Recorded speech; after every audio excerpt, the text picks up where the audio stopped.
Well,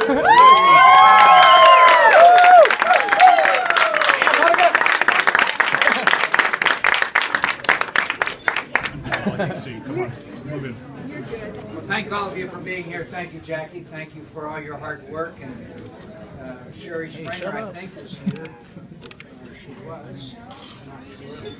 And Kim Thatcher, I think, was also here earlier. Thank you all for coming. Thank you for being here. There's about 30 days left. And by the way, Jackie, thank you for not mentioning that I lost running for President of the United States.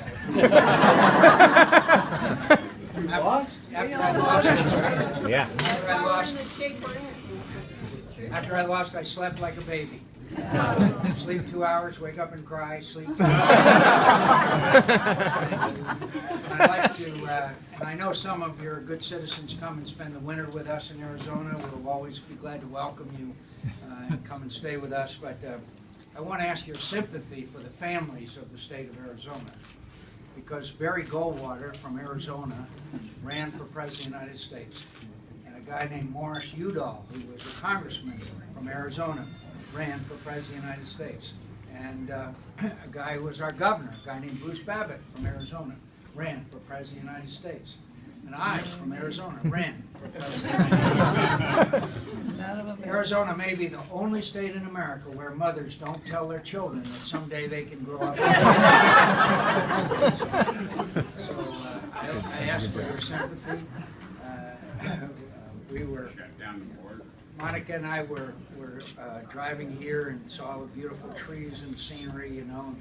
Arizona, my predecessor in the Senate, Barry Goldwater, used to say that we have so little water the trees chase the dogs. It's nice and wonderful to be here.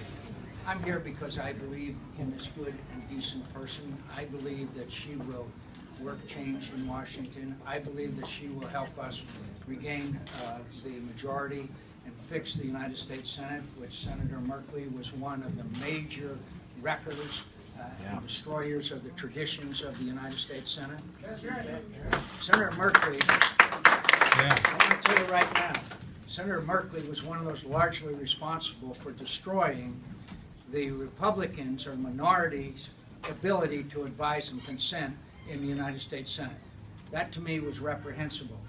Senator Merkley did more to harm the institution of the United States Senate than anybody that I have known in the years that I have been in the United States Senate. He does not deserve to be sent back to Washington. Right. Wow. Yeah.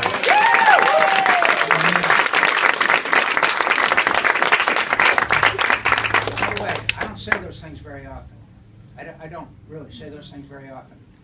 But he almost single-handedly, over the objections of many of us who have been in the Senate and revere the institution, changed the rules by the way, they broke the rules by changing the rules so that it only requires 51 votes in order to confirm a judge to the bench of the United States judiciary. And my friends, those are lifetime appointments. And we have seen Barack Obama appoint liberal after liberal to the federal bench in a way that never would have happened if Senator Merkley and his friends had not destroyed the traditions and procedures of the United States Senate. Right. But more than that, I am here because Monica brings unique qualities to the United States Senate. If there is an issue that needs to be addressed by the Congress of the United States in the next, when we gain majority and have majority in the House of Representatives, it is to repeal and replace Obamacare.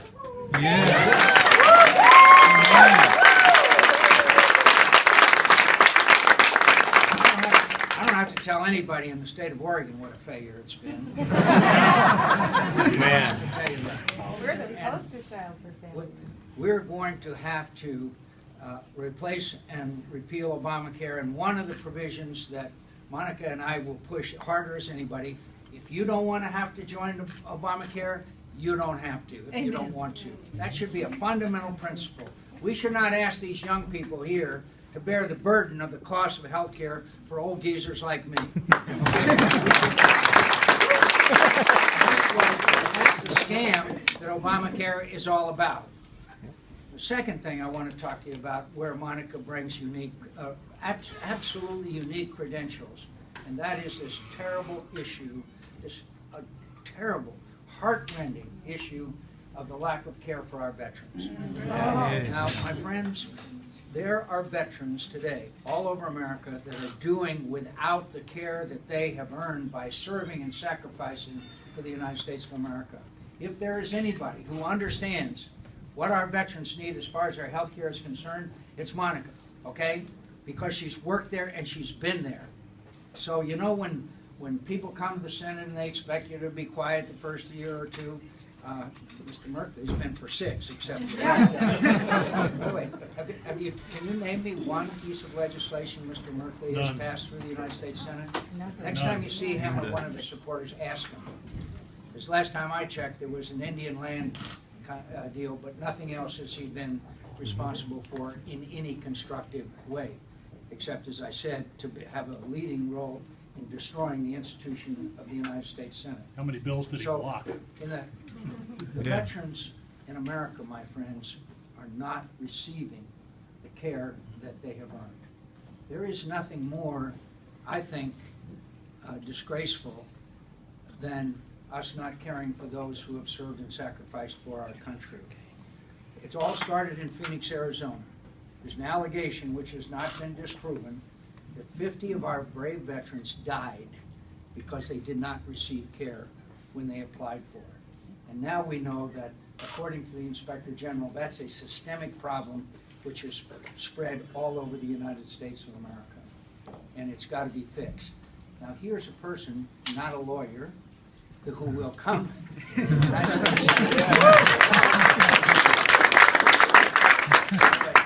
You know the difference between a lawyer and a catfish?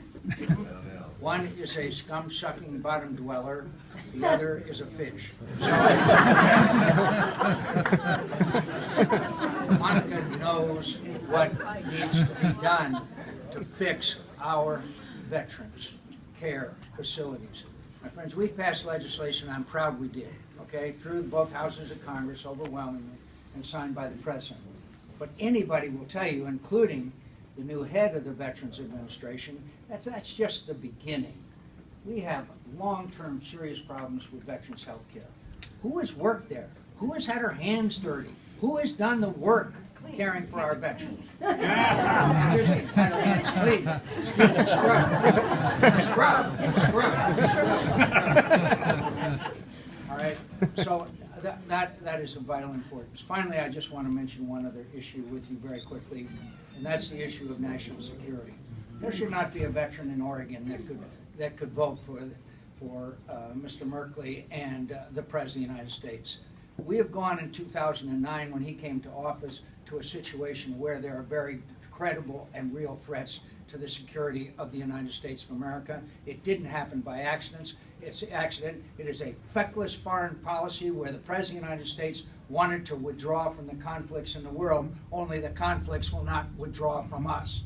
That's right. And Mr. Merkley wanted to remove our troops from Afghanistan even before the President does. I guarantee you, if we do that, you will see the same movie that you're seeing in Iraq. Senator Merkley does not understand the national security needs and requirements of this nation, and that's dangerous. That's right. Here's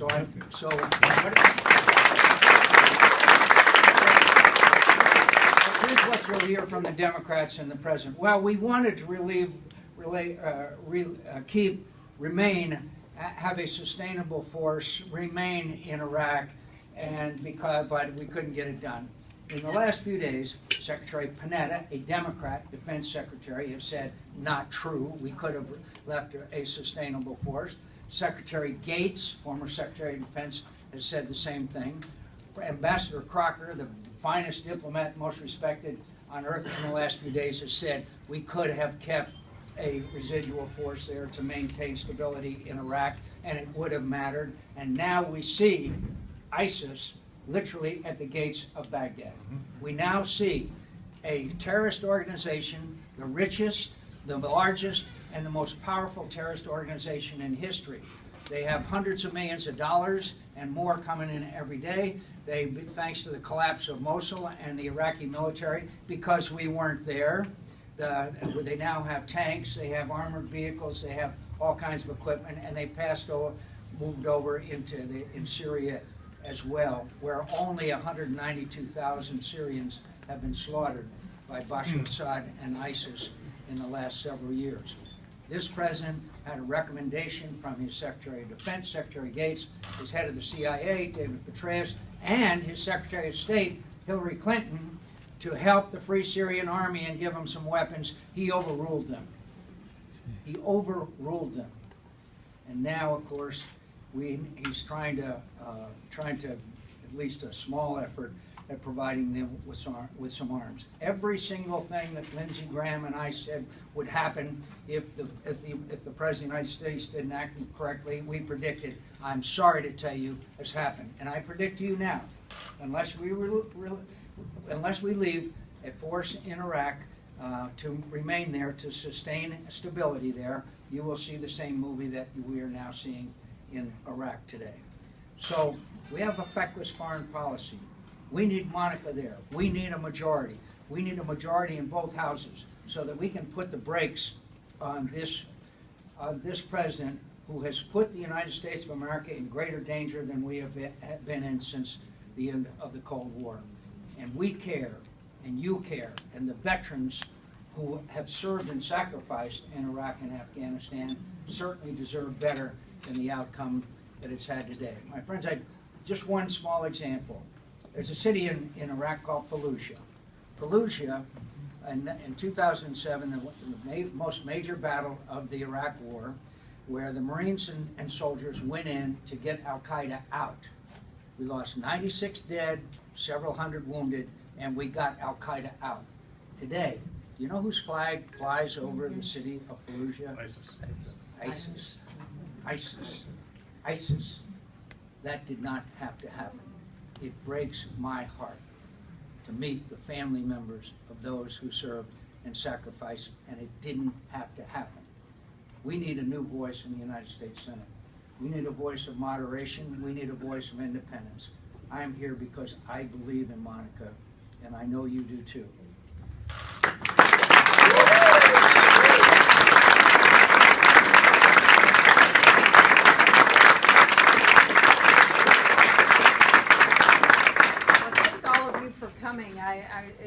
It's wonderful to see everybody here because we are in the home stretch and we are going to do this, whether they like it or not.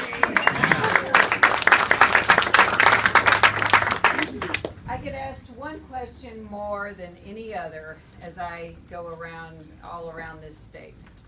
And that question is, why?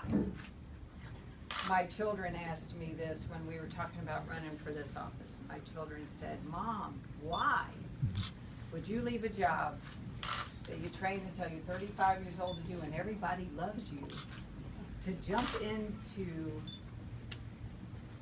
this snake pit of this viper zone, this fact-free zone to run for office?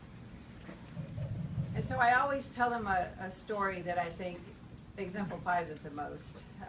I had a little boy with a brain tumor that I treated several years ago. Came to us, was pretty sick. We took his tumor out. He did really well. And came back later and gave me a thank you note. And on that thank you note it said, if we're not here to make life better for one another, then what's the point? And I have always taken that to heart because I couldn't sit back and watch what was happening to our country year after year. I couldn't take it. I had to get out there and try to make a difference. I knew there were risks involved. I knew that there were all sorts of things that would happen. But, you know, it was worth it to me to get out there and try because every day when I sit in my office and talk to patients, there's almost a palpable sense of anxiety or depression out there about this new normal. We're supposed to accept that we're a country in decline, that this is as good as it's going to get, that we're at this new normal. And it's no wonder they feel that way because of the policies for the last 6 years. Look what the Merkley-Obama agenda has done to Oregon. our middle class, you know, Markley runs